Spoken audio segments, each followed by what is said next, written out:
Bagong, wonten dawuh. jane bakal ulun salini wujud satriya ning jebul raimu angel dipermak.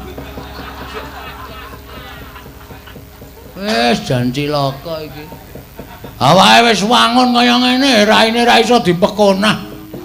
Niki ra iso digawe pripun-pripun. Ora iso, raimu kuwi paten. Waduh.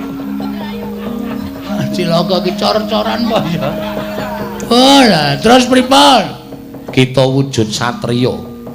Nanging kita bakal gampang kadenangan merga ya merga raimu ingkang angel dipekonah mau Bagong. Pun mboten napa-napa, sing penting gleleng ngono wae. Wis ora masalah ngene iki. Terus kowe bakal dadi kadang tarunaku. nggih, Aku Andaka Dewa, kowe Andaka Murti. wah gleleng iki. Mungkin pun bubar karo rasa diganti nggih. Lho, Pun ngeten mawon kula tak bali tak gandrung bojo kula.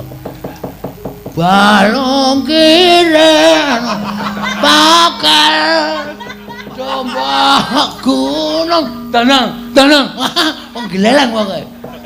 nek wis rampung kita bali kaya wingi-une. Wah cilaka iki awis glelenge kaya ngene. Terus kemarengipun Ayo mangkat menyang negara Ngamarta.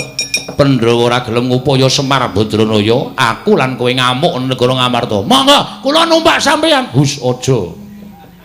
Mlaku dhewe-dhewe. Mlaku dhewe-dhewe. Wah, mengke nek ditakoni wong teng dalan disarde pinten ngoten pripun?